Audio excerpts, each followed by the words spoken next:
Please subscribe Ito Manny Vlog.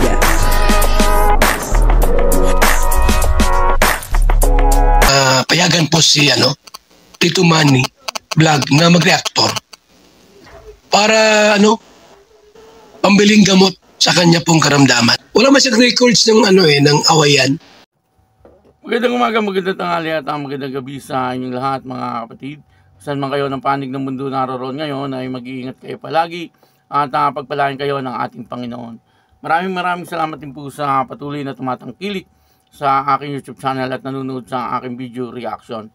Patuloy lang po natin suportahan sila Kuya Bal Santos Matubang, Kalinga Prab, Ate Edna Vlog at yung mga kasama po natin sa Karepa at ganoon din yung mga Kalinga partner na charity vlogger at yun na meron po tayong napanood reaksyonan po natin muli ito pong si Rina sa ngayon ay nakikita ko po ang maayos itong si Rina. Dati naman po siyang maayos, kaya lang sa ngayon sa nakikita ko ay parang nagkaroon po siya ng improvement ito pong si Rina at dito sa video ito po ay nakita ko po na parang lalong gumanda itong si Rina kumbaga ay talagang iba pag natitira sa sa Manila lalo na kapag nasa loob ka ng apartment or condo siguradong puputi at gaganda yung iyong kutis.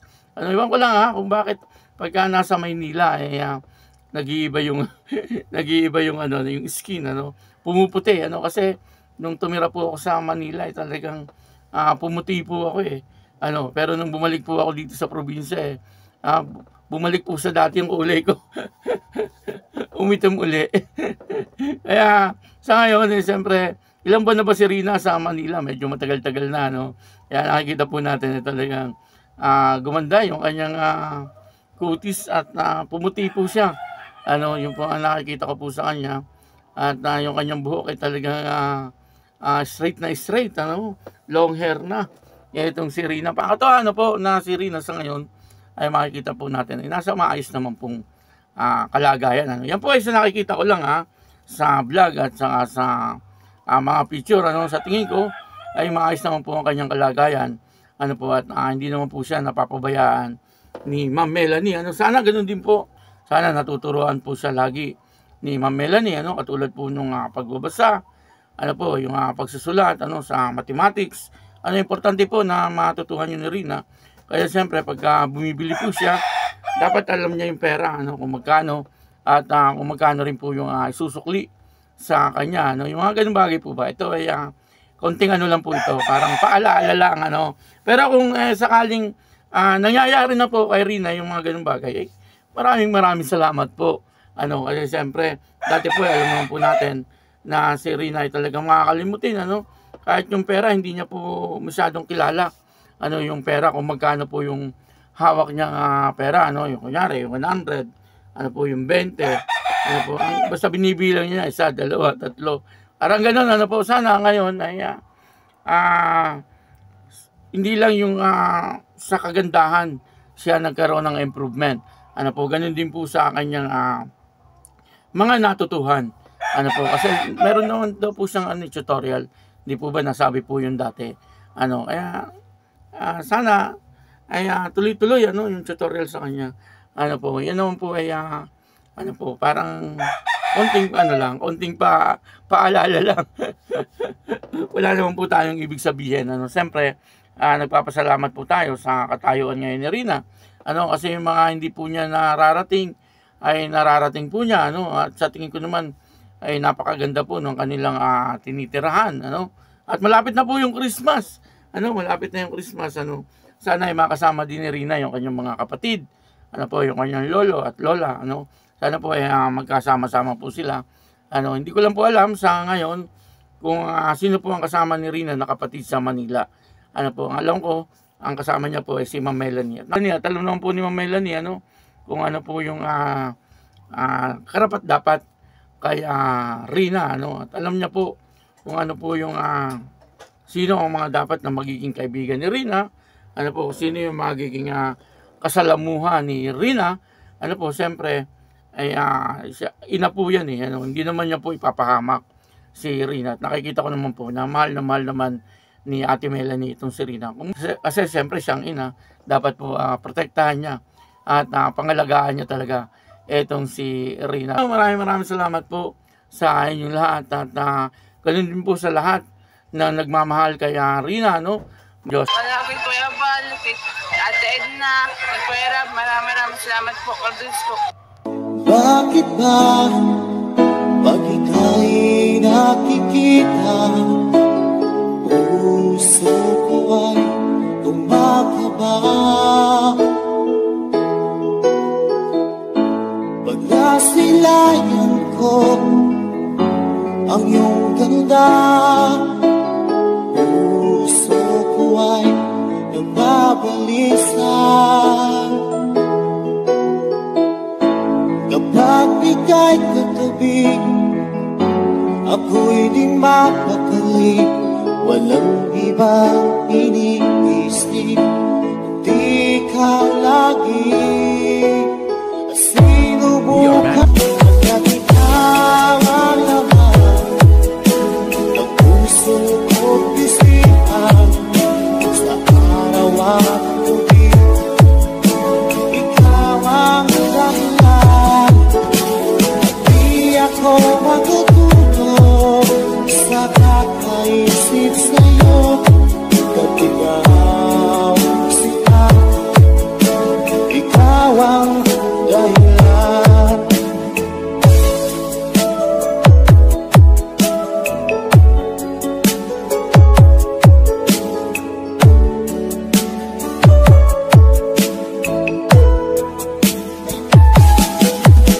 Paano ko kaya masasabi sa'yo na ikaw ang pilit ko, ang puso ko?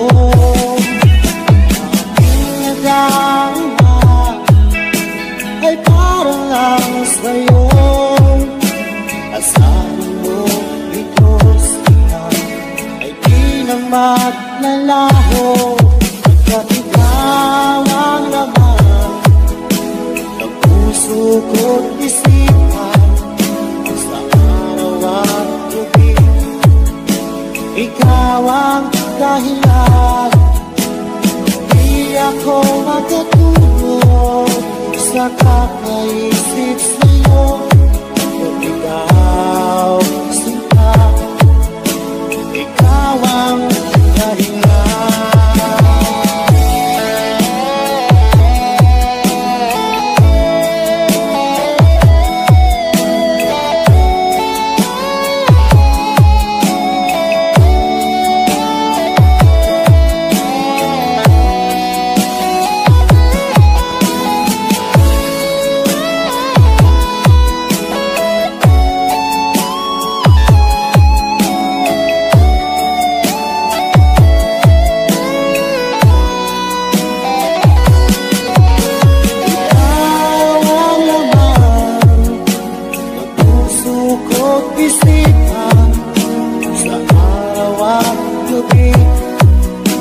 Ikaw ang dahilan. Di ako matutulog sa kakaisip sa'yo. At ikaw sila, ikaw ang dahilan. Ikaw ang laman ng puso ko't isipan. Sa araw at gabi, ikaw ang dahilan. Di ako makatulog sa kakaisip sa'yo. Kat ikaw sila, ikaw ang mahal.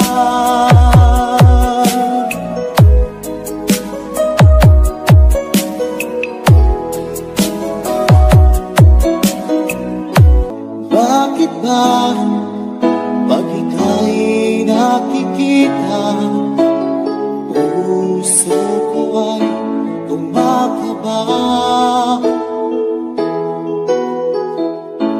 Pag nasilayan ko ang iyong ganda, puso ko ay nababalisan.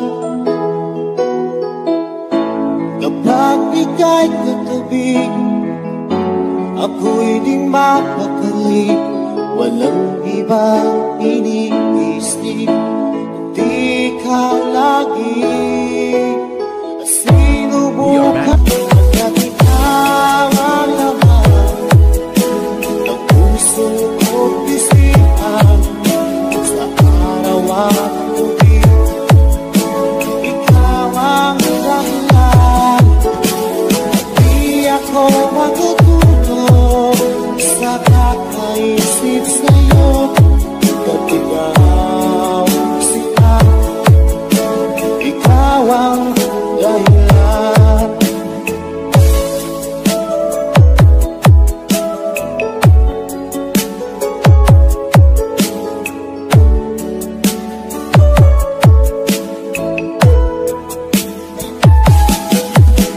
Paano ko kaya masasabi sa'yo na ikaw ang piling ko, ang puso ko?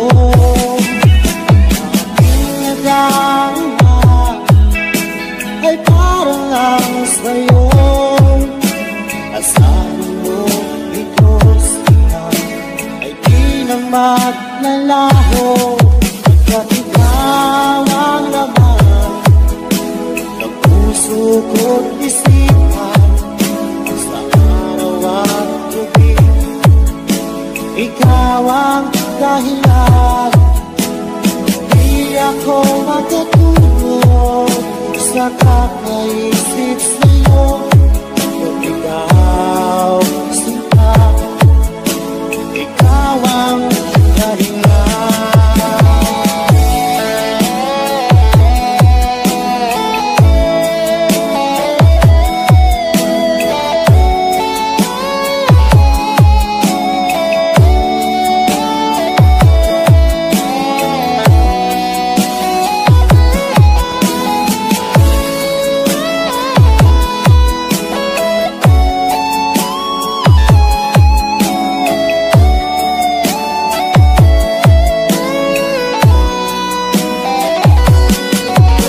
Ikaw ang laman ng puso ko't isipan.